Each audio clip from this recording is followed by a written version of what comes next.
To be effective, you need to do two things at once. You need to have a boots-on-the-ground approach where you're embedded in local culture, but you also have to adhere to best practices, international best practices. Before and after 2020 is one thing that I'm very proud of is that we impacted people's lives in ways that they still remember.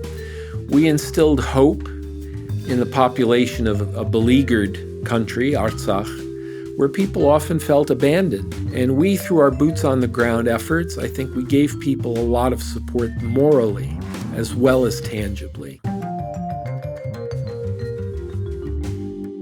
Hello and welcome to Conversations with the Tufenkian Foundation, where we speak with the people and partners who are shaping Armenia's future from the ground up.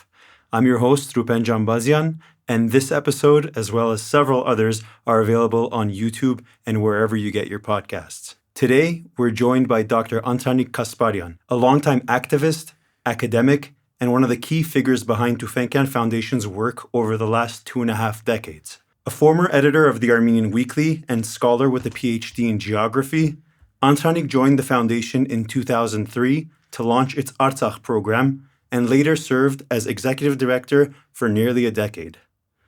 Antranig has helped shape not just the foundation's direction, but the broader conversation around development and dignity for the people of Armenia and Artsakh. He now continues that work as a Tufenkian Foundation board member and as Director of Development, guiding partnerships, special projects, and strategic vision. Antranig, thank you for being here and for your continued commitment to Armenia and its people. Yeah, thank you, Rupen. Antranig, let's start with the big picture. Tell us about the early years of the Tufenkian Foundation, how it came into being, what issues it initially set out to address, and how that mission has grown, shifted over the years. What role did James Tufenkian, the founder of the foundation, how did his vision play into shaping the foundation's identity, and how has the foundation adapted as Armenia's needs have changed over the years? Yeah, well, there's a lot to unpack there, but it all starts with James Tufenkian himself. So let's start there and we'll move on from there. James is a very interesting character, a self-described eccentric and a self-described born-again Armenian. He grew up really not aware of his Armenian identity and rediscovered his Armenian ancestry and Armenian identity in the 1970s and 80s, and ever since has been trying to make up for lost time, contributing to Armenia's development in various ways. James made his success professionally beginning in the mid-80s, designing and manufacturing carpets in Nepal and in other Asian countries. He quickly made a business of it, rising to the top of the high end of the home furnishings industry in the U.S. And he quickly decided that he should parlay his success and make a contribution to Armenia. He had been to Armenia briefly on junkets of Armenian students and young professionals and was dreaming for the day when Armenia would become independent so that he could come and contribute to the country directly. Like many of us in the late 80s, early 90s, when the Soviet Union began to crumble and Armenia saw major shockwaves. We had the earthquake of 1988, the Karabakh movement, eventually the independence and the post-independence shockwaves. Many of us contributed as best we could. We organized clothing drives, sent medicines, did a lot of fundraising for various urgent needs. And James contributed to those efforts. He would write checks to many of our leading charities. But frankly, he got tired of writing checks. And by the early 90s, he was itching to make a difference for Armenia using his own skills as a businessman, as an entrepreneur. So in 1993, he came to Armenia seeking to revive Armenia's carpet weaving industry. And he succeeded. I think many people thought he was crazy because Armenia of the early 90s was a basket case. The economy had been dislocated. It was not a place for investors to come and invest. But he started very small, modestly, with one loom, and eventually was a minor job engine. By the late 90s, was employing close to 1,000 people, mostly women in rural areas, weaving carpets. I should add, it was never really his primary business venture. His main venture is manufacturing and designing high-end carpets for the U.S. market. But Armenia became kind of a secondary business venture, and I think he derived great satisfaction providing jobs at a time when many people were unemployed or unemployable. But he's a restless sort, and he doesn't tend to rest on his laurels. So by the late 1990s, James felt like he was ready for the next step, which was to find ways to intervene in Armenia's social life, social fabric directly, because job creation has its benefits, but the country has many social, economic, and other problems that require direct support, direct injections. So he decided to establish a charitable foundation in 1999. And I think the larger guiding mission of the foundation was to fill gaps, to fill vacuums where others weren't able or weren't willing to venture. So his model of philanthropy, I think it was well defined early on. So in the first year or two, I think the foundation was getting its feet wet with its Yerevan office and learning what it was like to run a foundation. So James was content to let his staff run mostly traditional philanthropic endeavors, soup kitchens, orphans aid programs, Christmas gifts to needy children. These are, I don't want to disparage, but these is what we would call sort of mom and pop philanthropy. That is, direct interventions at the household level, trying to help people get by. But ultimately, I think James wanted to do more. He wanted to help build Armenia or rebuild it from the ground up. So I think that was really part of a learning curve. By the early 2000s, the foundation was moving much more in the direction of civil society development. By civil society development, I mean mainly providing seed money grants to emerging operations, often people running things out of the basement of their house, but looking to help reform Armenia's society in one way or another. So early on, some of our projects that we seed funded were VEM Radio. VEM Radio filled an important gap on Armenia's airwaves at a time when it was rampantly commercialized and being rabizized. And James, with Father Mesro Baramian and Manu Kerginian and a few others, had a vision of creating a station devoted entirely to classical and spiritual music and spiritual programming. So VEM Radio was started with seed money funding from the Tufenkian Foundation and eventually grew and developed its own funding base.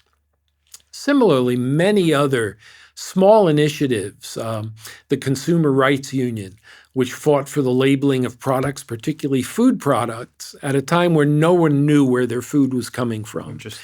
The Achilles NGO, which fought for the rights of pedestrians and for the rights of drivers against corrupt bribe-taking policemen. Achilles served as legal counsel and as advisor to many people who had no recourse.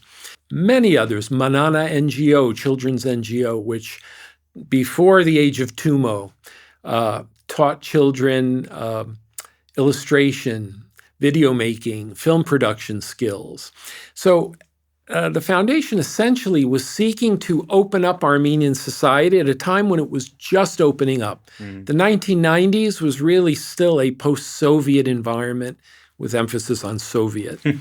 Whereas in the 2000s, as the economy began to open up, there were many more crevices where you could make a difference.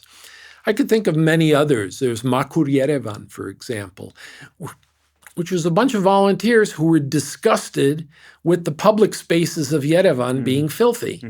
And they would organize cleanup drives on the weekends, and people would go around cleaning up neighborhoods.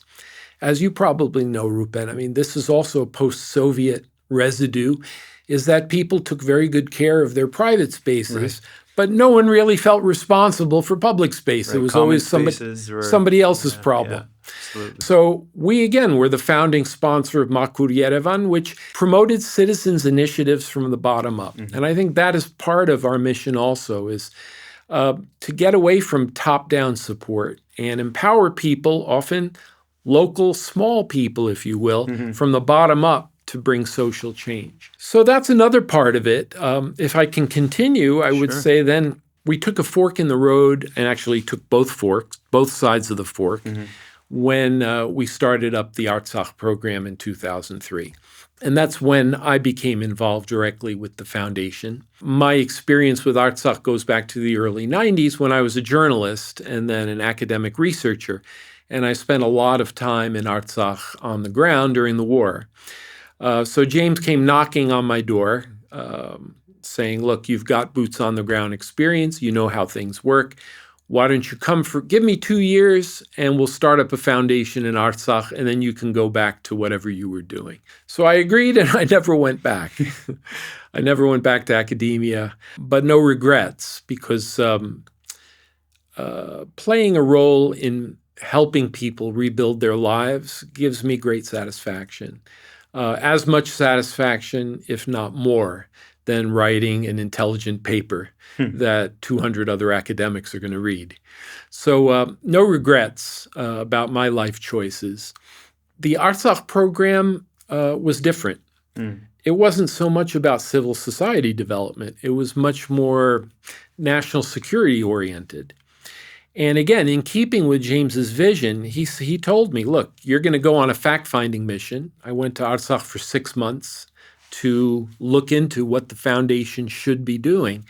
And he said, look, just remember, my guiding principle is fill vacuums, fulfill needs that no one else is willing or capable of doing. Right.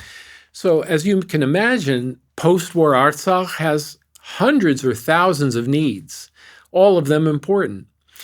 But we found that there were very few organizations, none in fact, that were devoted to the borderlands, what we call the liberated territories, seeking to repopulate them and integrate them into Artsakh and thereby integrate them with Armenia.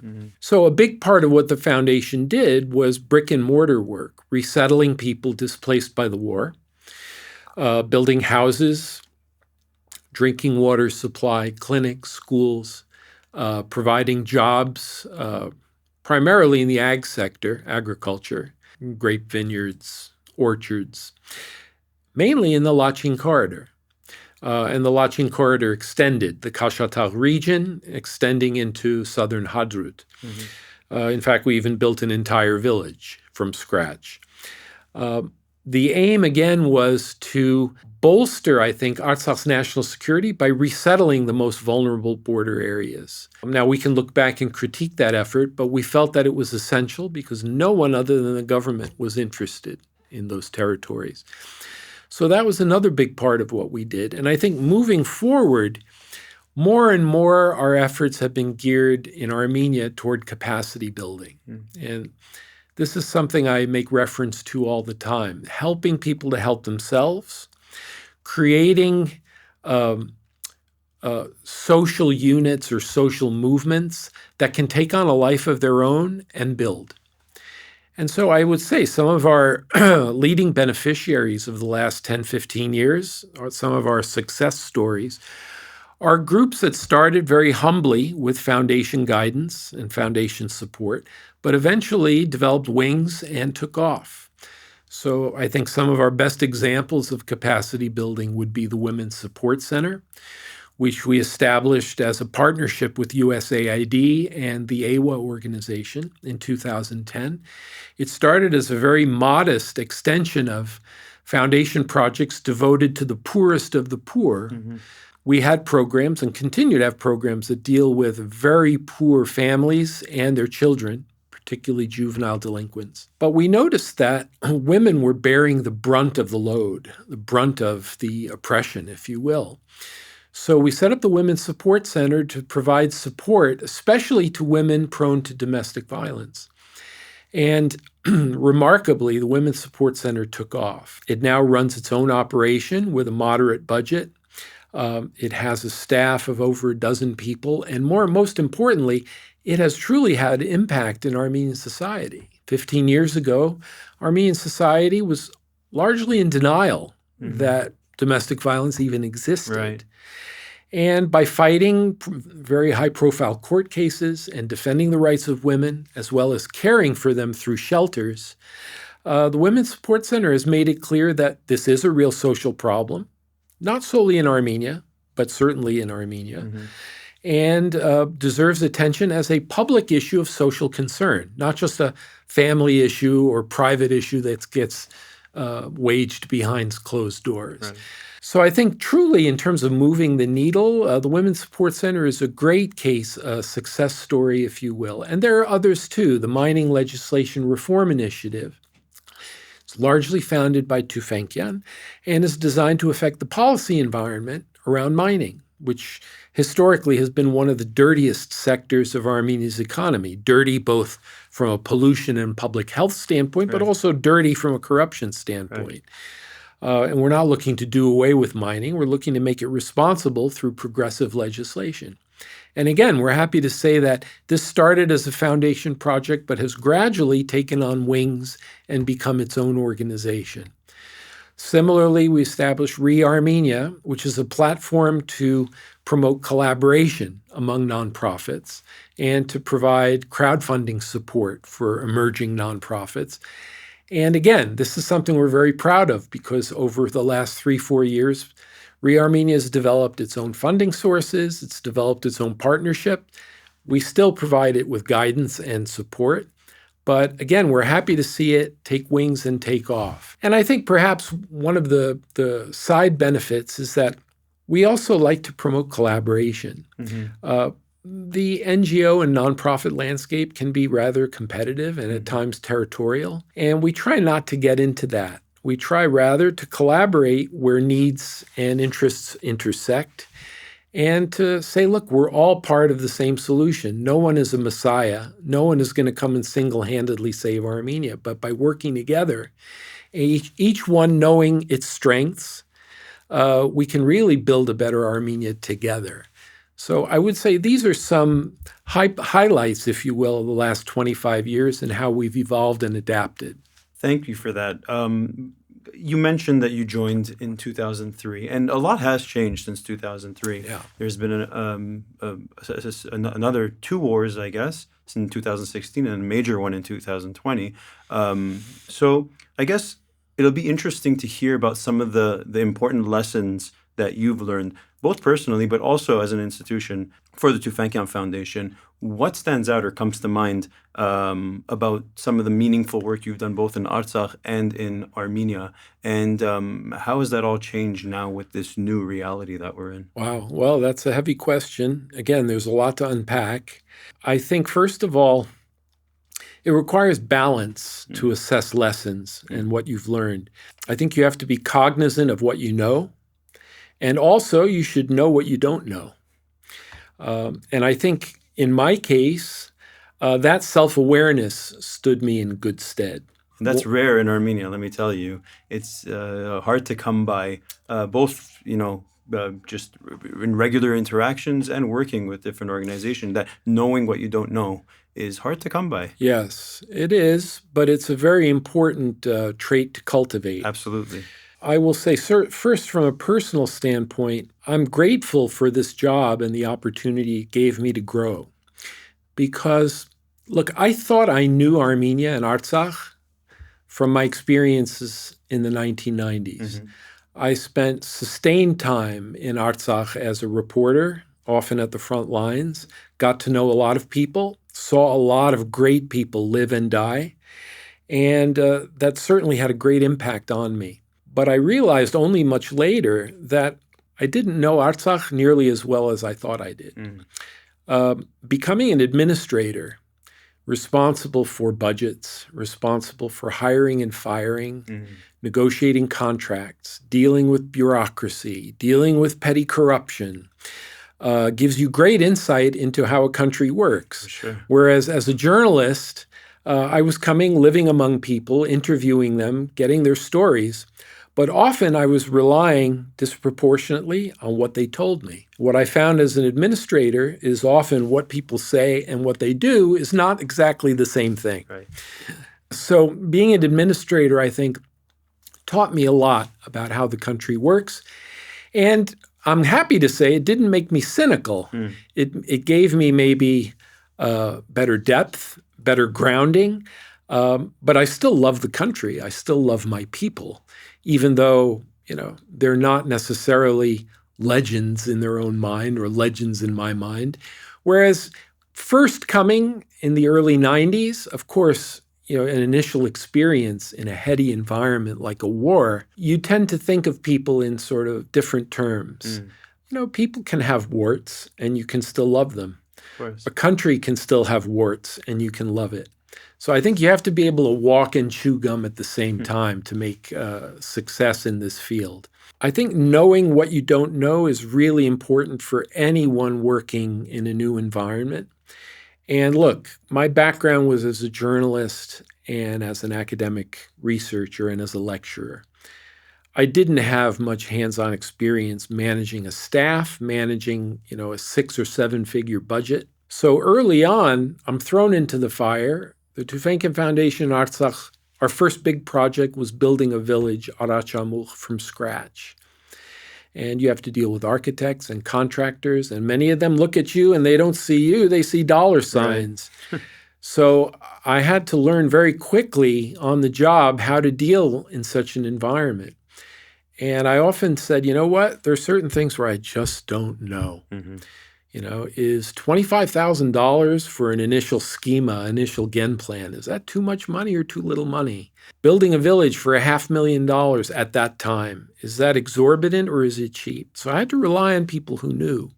Fortunately, people in the Tufenkian organization in Yerevan were able to help me a lot, because at that time, James was embarking on his second big business venture, which was creating a hotel group. He has a chain of boutique hotels today that are well known. At the time, he had construction teams working for him, and their advice was invaluable at a time where I was still learning. So that's, I think, part of, if I will, lessons that I've learned.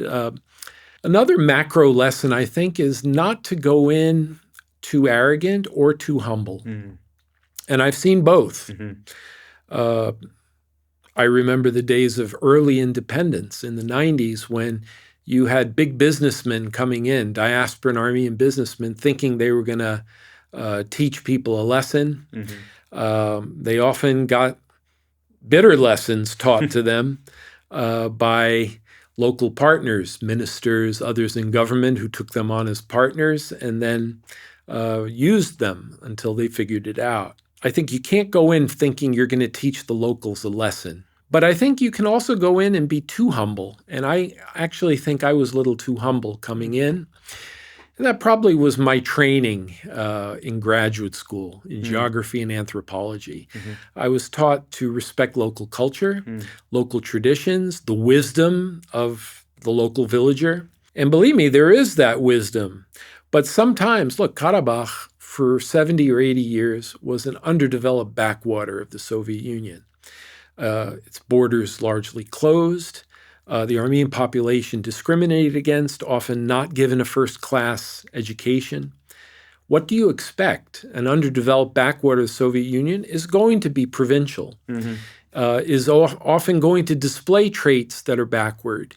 And I say this with all due respect and humility. So sometimes when I come in with respect for local culture, I have to measure it and say, you know what?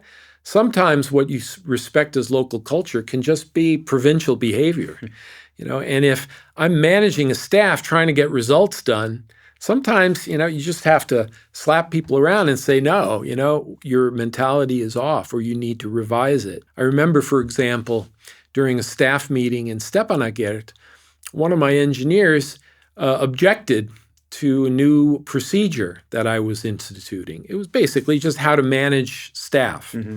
And he said, that doesn't work in Karabakh. It doesn't fly here. Yeah. And I said, excuse me, the Tufenkian organization has units in 10 different countries. We know how to work internationally in many different environments. Are you telling me Karabakh is the one exception where the laws of gravity don't apply? And again, this was not something dealing with local culture. This was an administrative matter. Right. And you get this sometimes, people who don't know what they don't know. And, you have to confront it. So it takes a lot of negotiation. I think at the end of the day, you have to acknowledge that we, coming from the West, do have a lot to teach, but we also have a lot to learn. And you have to be willing to play both sides of that if you're going to be effective. So these are a few lessons. I probably could point to more if you get me talking. Well, let me ask you in a different way. What are some things that you're absolutely proud about? Some of those achievements that you can point to, and they're points of pride, but also some of the things that maybe you could have done differently as an organization, personally, within the organization. I think that would be very interesting. Well, look, there are things that we're proud of. We and our partners invested a lot of money in developing the borderlands of Artsakh, during which time we've resettled hundreds of families, touched many other lives through our programs. And if you had asked me this before the 2020 war, I would have pointed to all of these tangible accomplishments, which have since gone up in smoke, unfortunately. And that was a great trauma for all of us. But one thing I can say before and after 2020 is one thing that I'm very proud of is that we impacted people's lives in ways that they still remember. We instilled hope in the population of a beleaguered country, Artsakh, where people often felt abandoned, felt as if no one really was by their side. And we, through our boots on the ground efforts, I think we gave people a lot of support morally as well as tangibly. And it touches me to this day when I visit various communities around the world. Like in Seattle, I met a gal originally from Karabakh. I didn't know her. She didn't know me. When she heard I was from the Tufenkian Foundation, she practically broke down in tears because she said, "You don't know how much hope you provided my friends and family and others through the work that you did." So I think that's one thing that I would carry from that. And if you'll excuse me, that I think also points to another aspect of our MO, our modus operandi. We have believed and continue to believe that to be effective, you need to do two things at once. You need to have a boots-on-the-ground approach where you're embedded in local culture and understand local mentalities. But you also have to adhere to best practices, international best practices. One without the other doesn't really work. And we've seen many nonprofits and NGOs parachute into Armenia full of best practices, but not embedded in local culture. We've also seen the reverse. Right. So I think having your boots on the ground, but being able to reach out into the wider world, it's essential to be successful. And I think that perhaps that guiding mantra is what made us impactful in Artsakh. One thing I'm proud of is that approach. I'm certainly proud that people remember us. And to this day, I think a lot of people draw hope and sustenance from the work we did. And that hope goes a long way, let me tell you. Yeah, I think so, especially given what the Artsakh population has been through. Right. Are we perfect? No. Have we made mistakes? Yes. What are some of the things that I look back and say I wish I had done differently, or things that maybe are bitter lessons? There are some things. For example, I believe that in keeping with my earlier comment, you can't go in too humbly. If you're bringing in significant resources, as we did, the Tufenkian Foundation put millions of dollars into Artsakh, you should be able to demand some accountability for the money that you've put in. I'm not saying we're going to boss around the authorities. That's not our place. But we went in sort of with our head down saying, look, we'll do our job and the authorities will do theirs and everything will turn out all right. We didn't ask a lot of questions. And I think when you're going to put a lot of resources in, you should be asking questions. For example, the government said, look, you build villages and we'll protect you. Well, it turned out we weren't up to the task of protecting whoever you may put the blame on. The fact is that we were not collectively up to the task. If I were going in now, I would go in maybe a little more cagey and say, okay, we're going to build a village in a remote outpost What safeguards can we put in to make sure that this thing lasts and is sustainable? So I think perhaps going in a little bit less humbly, asking more tough questions, and demanding accountability from those in authority is our right. And again, I don't mean to be obnoxious. We're not the government. We're not a political organization. But we are playing an important support role. And for that, we should ask for a seat at the table in designing the plans of which we're a part. So that would be one example, things maybe that I would have done differently. Other lessons. Oh, there are so many other lessons. I would have to think about it some more.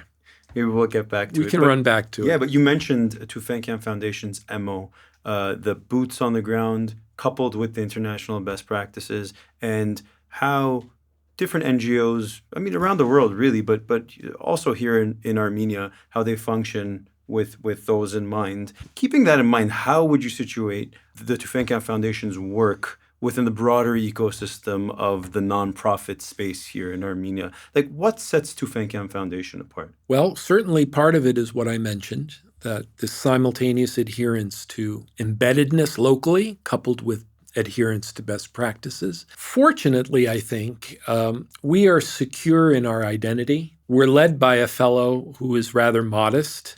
He doesn't crave the spotlight. He doesn't need to constantly be in the headlines. And we're all about the work. And I think that's a big part of who we are. Sometimes, of course, we get critiqued for not tooting our own horn enough, not promoting our work enough. But first and foremost, we're all about the work. We tend to be good partners.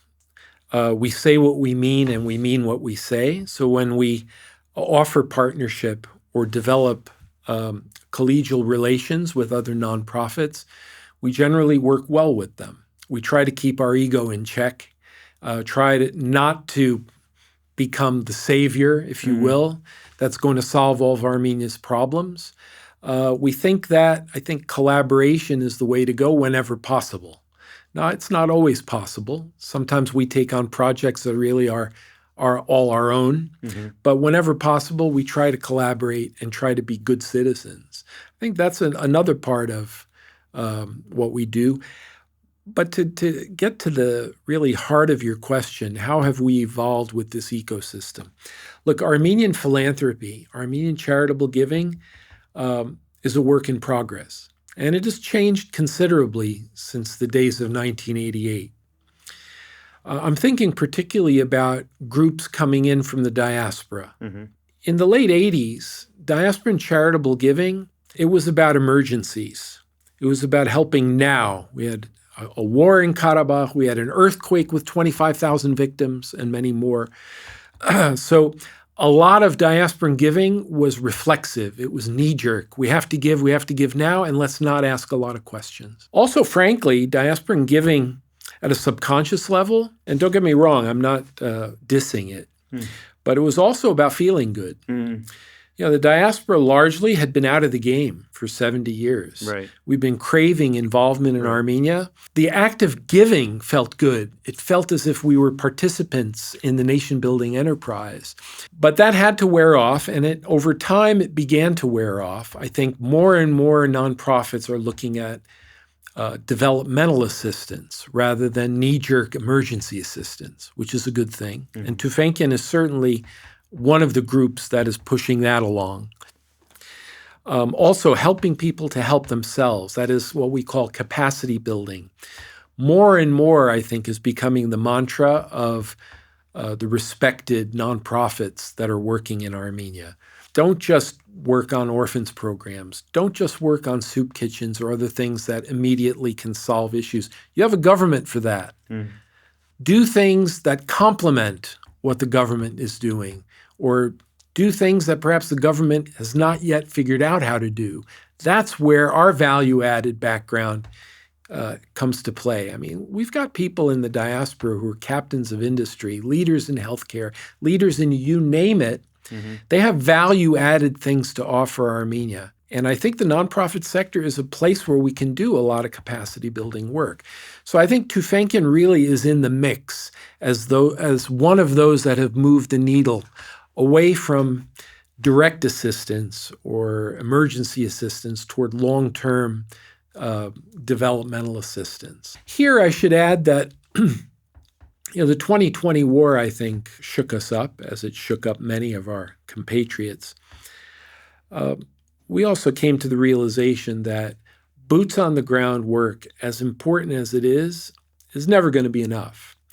Influencing the policy environment in Armenia and internationally is just as important.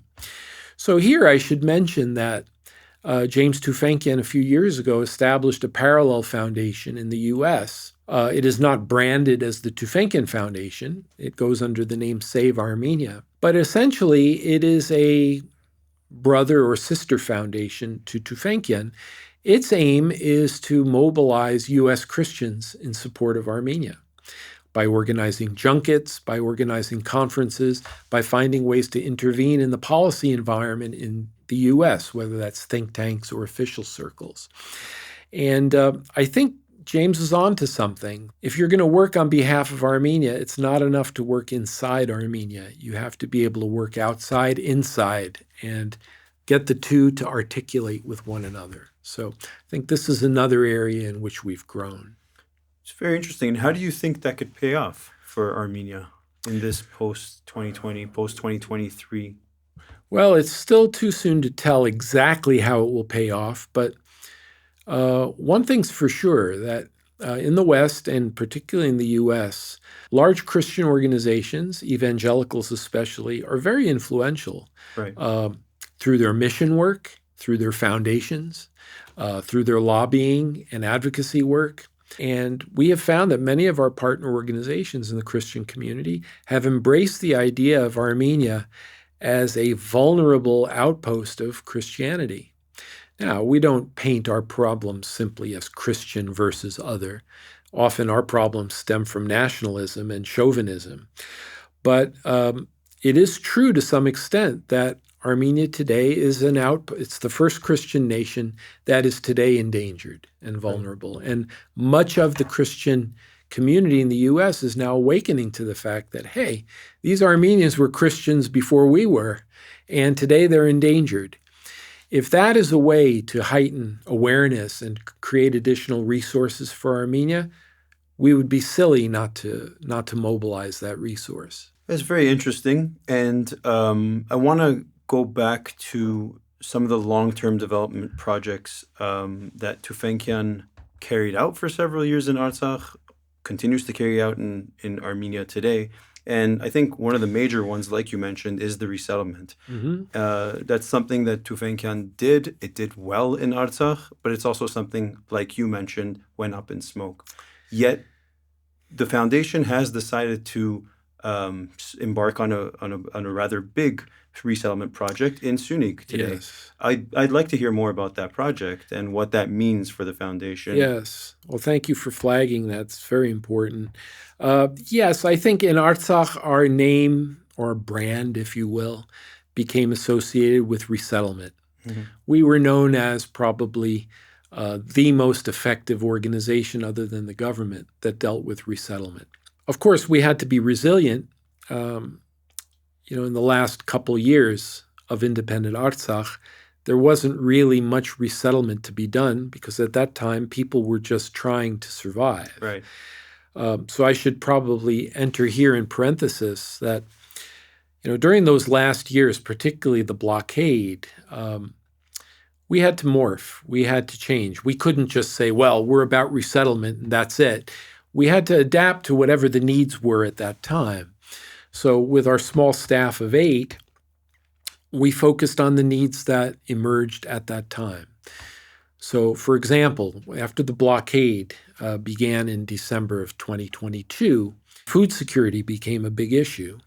So we worked with the Ministry of Agriculture in Artsakh, who had good relations with the Russian peacekeepers, on bringing in seed stock, mainly grains, but seed stock and potato seeds that we went around with the ministry and distributed to family farms around Artsakh to help them grow their own food in case, they got stuck. Similarly, later, we created various advisory groups to help the authorities with things like water conservation and other issues at a time when our water resources were being depleted, again, by the Azeri blockade. So there was a lot we did, but of course, in the end, we weren't able to hold out. The country simply couldn't hold out in the face of ethnic cleansing. So we did a lot of work with which you were involved in assisting the Artsakhs as they came out. Along with many other nonprofits, we provided emergency assistance at the Lachin corridor, whether it was temporary shelter, hygienics, food stuffs, and other things. But as we move further into 2023 and into 2024, we kind of did a stock taking and said, look, we can't continue with just emergency assistance. We have over 100,000 refugees in Armenia now. What are we going to do? They're not going to return home anytime soon. How do we keep these people together in some sort of cohesive, socially cohesive way? So we thought about getting involved once again in the resettlement business, and this time with a different angle, if you will. Our focus is the following, that we know we're not stupid. We know that the Artsakh are not returning home today or probably tomorrow. But if we want to keep their rights alive, their rights on the table, their right to self-determination, their right to compensation, their basic human rights, in the first instance, you need Artsakh in order to do that. And unfortunately, in the current environment, I envision the Artsakh scattering to the four winds. Already, reports are that up to 20,000 of them have left the country. Right. They're in Russia or elsewhere. And the others, they often live together as families or extended family units, but the old village structures and the old social adhesives have been not done away with, but they're fraying and they're dissolving. Now here, I don't mean necessarily to bash the Armenian authorities. The authorities are helping the Artsakh refugee population, but in micro ways, that is at the level of households, at the level of individuals, not at the community level. So our thought was, look, if we're going to stave off assimilation and keep this entity alive, the Artsakh Armenian, then we need to create communities for them where they can live collectively in a cohesive way. So that was, I think, one of our big objectives in getting back into the resettlement business. Second, I would say, we also wanted to create something that would be a benefit for Armenia proper. So we said, maybe we should be looking at the Syunik province as a place to focus our efforts. First of all, you know that the people of Syunik are the distant cousins of the Artsakh. They speak the same dialect. They often have family members on either side, right. Same land tenure practices. So we thought maybe this is a place that would be more of a safe haven. Also, from a national security standpoint, the new frontier zone is no longer Artsakh. The new frontier zone is Syunik. Also, if you know recent Armenian demographics, you know that the remote areas, border areas of Armenia, particularly Syunik, have thinned out considerably. The population is thinned out. Economic development opportunities have gone way down. So we thought, hey, if we try a resettlement project in Syunik, it could be a win-win. It could serve as safe haven for Artsakh refugees to start over, start a new life. But it could also be a way to bolster dying villages right. in Syunik, stimulating those villages and providing new impetus. Of course, there were naysayers. During the development phase, as we were thinking this project up, there were those who said, what are you going to do? You're going to resettle 20 families, 30 families? It's a drop in the bucket. Well, I guess that's true at face value, but our thought was, even with our moderate resources, if we create a pilot project that succeeds, it can serve as a template. It can serve as a success story that demonstrates viability. So we decided last year to forge ahead, even though it's a big nut. We took on the Savarans Village Resettlement Initiative. Savarans is a small village in the Datev municipality in northern Syunik. Frankly, it is what I would call a dying village. It used to boast a population of 600 or more. Today, the population is about 100, mostly people middle-aged and up. Our thought was, let's resettle Artsakhs in that village, assuming the villagers will welcome them. And we did our research, and fortunately, the village is welcoming them with open arms. So let's create a win-win scenario and resettle 20 to 25 families by building quality houses for them from scratch and creating opportunities for them, providing them with economic development support in the form of livestock, in the form of seed stock fertilizers, small loans, building barns for the animals, renovating the drinking water and irrigation network, and also providing for the existing community. We're going to be renovating the community center and health clinic and other things so that the existing villagers understand that we're here for them too. But again, Rupen, if you look at this, 20, 25 families, yeah, it's a big nut. It's a $2 million project, of which the Tufenkian Foundation is taking on easily half of the cost. And I will say, to their credit, the Armenian government, through its housing certificate program, is serving as the co-funder. But even so, with all of this, you're going to resettle 20 to 25 families. So I had to deal with naysayers in the early days saying, 20, 25 families, it doesn't solve the problem. Right. But my view is, there are larger funders out there in the international development community, among the international agencies, who will take a look at this. And if they see that it's viable and successful, they may well get involved. So I view this more as planting a seed, which is another part of the Tufenkian ethos, is try to plant seeds wherever you can, water those seeds, and help them grow. So our hope is that by September, the village, the new neighborhood in the village of Severans will be up and running. Hopefully, we'll cut ribbon and welcome new resettlers by the end of September. And the hope is by spring, all of the resettlers will be there and it will be a going concern. And then we can scale up from there. Awesome. Looking forward to that happening. Antranig, you've covered a lot, but let's go back to you. You have been in Artsakh and Armenia in some capacity, in various different capacities, since the war. Really, you were here. You were a journalist during the war. 10 years later, you were heading up this foundation that ended up doing many great things, continues to do so. There must be stories, certain encounters, turning points, moments that have stuck with you over the years. Can you share one or two stories from your personal experience that capture all of this and the spirit of the mission of the foundation's work, but also your work and your mission? You're really asking heavy questions today. Sure, there are plenty of stories. If I had to cherry pick a few stories, I would say maybe those stories that had an effect on me that turned me in some way, changed me in some way.